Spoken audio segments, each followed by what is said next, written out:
IPL ২০২৬-এর প্রথম ৫টি match হয়ে গিয়েছে আর প্রতিটি দল তাদের প্রথম ম্যাচ খেলেছে।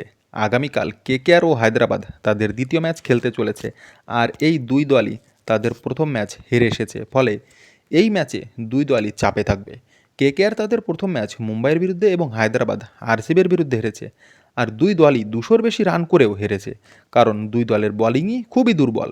এবারের সিজন শুরু হবার আগেই দুই দলেরই প্রধান প্রধান বোলাররা চোট পেয়েছে, ফলে বোলিংয়ে দুই দলই দুর্বল।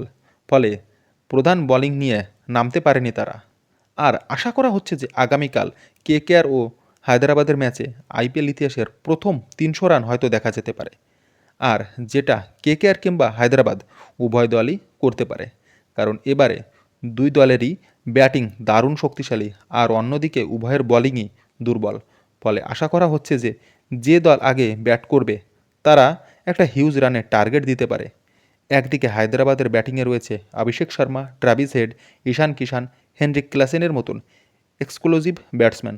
আর অন্যদিকে কেকেআরে রয়েছে Finn Allen, Ajinkya Rahane, Cameron Green, Rinku Singh, যারা যে কোনো ম্যাচেই বিপক্ষের বোলারদের রাতের ঘুম উড়িয়ে দিতে পারে। কেকেআরের ব্যাটসম্যানরা প্রথম ম্যাচেই মুম্বাইয়ের ওয়ার্ল্ড ক্লাসিক বোলিং লাইন আপের সামনে ২২০ রান করেছিল। ফলে দুই দলেরই ব্যাটিং তাদের বেস্ট ফর্মে আছে। ফলে এই ম্যাচে যে দলের বোলাররা ভালো বল করবে তারাই জিতবে। হায়দ্রাবাদের বোলিং লাইন আপে রয়েছে জয়দেব উনাদকট, হর্ষদ প্যাটেল, ডেভিড পেন, হার্ষ দুবে। আর অন্যদিকে কেকেআরের বোলিংয়ে রয়েছে সুনীল নারায়ণ, বরুণ চক্রবর্তী, বৈভব আরোরা, কার্তিক ত্যাগী এবং ব্লেসিং মুজারমানি। আর যদি এই দুই দলের বোলিং এর তুলনা করা হয় তাহলে সানরাইজারের থেকে কেকেআরের বোলিং একটু হলেও এগিয়ে রয়েছে, কারণ কেকেআরের দুই বোলার বরুণ এবং নারিন গত ম্যাচে ভালো বল না করলেও তারা যে কোনো ম্যাচে বিপরীত দলের ব্যাটসম্যানকে চাপে ফেলতে পারে। আর অন্যদিকে হায়দ্রাবাদের বোলিংয়ে তেমন কোনো বোলার নেই যে বিপক্ষের বিরুদ্ধে ত্রাস হয়ে উঠতে পারে। আর হায়দ্রাবাদের এই বোলিংয়ের বিরুদ্ধে গত ম্যাচে আরসিবি মাত্র ১৫ ওভারে ২০২ রানের টার্গেট চেস করে ফেলে। ফলে দেখার যে আগামীকাল কোন দল ব্যাট ও বলে ভালো পারফরমেন্স করে, যেখানে দুই দলেরই ওপেনার ট্রাভিস হেড ও অভিষেক শর্মা এবং অন্যদিকে ফিন অ্যালেন এবং আজিঙ্কে রেহানে যদি ক্রিজে ১০ থেকে ১২ ওভার টিকে যায় তাহলে যে কোনো বোলিংয়ে রাতের ঘুম কেড়ে নেবে। আর অন্যদিকে ইডেন গার্ডেনের ব্যাটিং পিচ এবং ছোট বাউন্ডারি, এই ম্যাচে ইডেনের মাঠে যদি কেকেআরকে জিততে হয় তাহলে তাদের বোলিংয়ের মুম্বাই ম্যাচের মতন ভুল করলে চলবে না, যেখানে ওপেনারদের আউট করতে করতে ম্যাচই শেষ হয়ে গিয়েছিল।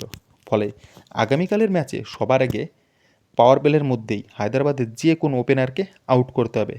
আর মিডিল ওভারে নারিন এবং বরুণ যেভাবে এক্সপোজ হয়েছে, ফলে তাদের একটু দায়িত্ব নিয়ে ভালো বল করতে হবে।